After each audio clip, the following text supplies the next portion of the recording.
Hey guys, welcome back to my YouTube channel which is Creative Piku 07. So দীঘার ট্রিপের এটা হচ্ছে day 2। তো আমরা সকালে বাজার করতে গেছিলাম, একটু মাছ টাছ কিনতে গেছিলাম। তো দেখতেই পাচ্ছ এখানে নানা রকম মাছ আছে, কাঁকড়া আছে, চিংড়ি আছে, অনেক রকমের সব মাছ আছে, পমফ্রেট আছে। তো অনেক রকমের মাছ সব দেখতে গেছিলাম বাজারে, একটু বাজার করা হলো, একটু মাছ নেওয়া হলো দুপুরে খাওয়ার জন্যে, লাঞ্চের জন্যে। তো দেখতেই পাচ্ছ এখানে একটু মস্তি চলছে, পুচকের সাথে একটু মস্তি করছি। তো আমার এখানে একটা ফ্রেন্ড আছে, তার রেস্টুরেন্ট আছে, নিজের রেস্টুরেন্ট। যদি কেউ জানতে চান তাহলে কমেন্টে আমি লিঙ্কটা দিয়ে দিতে পারি, রেস্টুরেন্টের নাম মেনশন করে দিতে পারি। খুবই অ্যাফোর্ডেবল খাবার পাওয়া যায়। আর তারপর আমরা ওখান থেকে খেয়ে ব্রেকফাস্ট করে আমরা গেলাম সায়েন্স সিটি। এখানে একটা সিটি সেন্টার,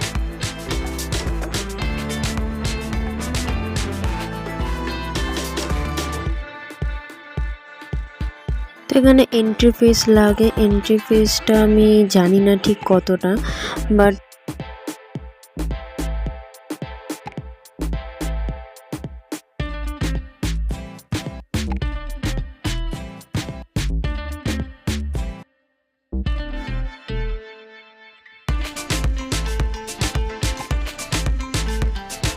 তো দেখতেই পাচ্ছেন এখানে সমস্ত স্কুল অ্যাক্টিভিটিস, যেগুলো সায়েন্স বেসিক্স থাকে সেই অ্যাক্টিভিটিসগুলো রয়েছে। ছোটোবেলায় এগুলো খুবই করেছি, বাট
এখানে দেখতেই পাচ্ছেন বায়োলজিকেরও কিছু পার্টস আছে, বডি পার্টসের উপর আছে lungs, heart, liver, stomach, brain, ear, আর এসব সমস্ত সায়েন্স বেসড আছে। এখানে অ্যাকোরিয়াম ছিল, এই যে কিছু দারুণ লাগছিল এগুলো দেখতে, মাছগুলো যেরকমভাবে করছিল, মুভমেন্ট করছিল। তো এবং কিছু শর্টস নেওয়া হয়েছে, দেখতেই পাচ্ছেন।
এখানে একটা ভুলভুলাইয়া টাইপেরও ছিল, তার মধ্যে ঢুকে একটু ঘুরে নিলাম। আর এখানে 3D এফেক্টের যেগুলো লাইটিং শোগুলো থাকে সেগুলো দেখলাম। এখানে কিছু ফটোশ্যুট আর কিছু রিলস করা হলো। এই যে ভুলভুলাইয়াটা দেখতেই পাচ্ছেন, ব্লু লাইটের মধ্যে দিয়ে, বেশি বড় ছিল না, ছোটোখাটোর মধ্যেই ছিল।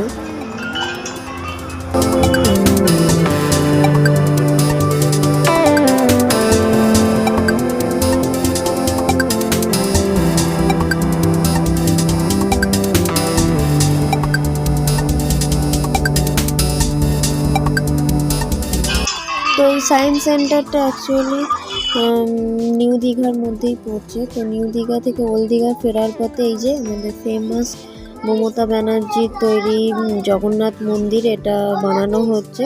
ভিতরে ঢোকা অ্যালাউ নেই, কিন্তু এই যে বাইরে থেকে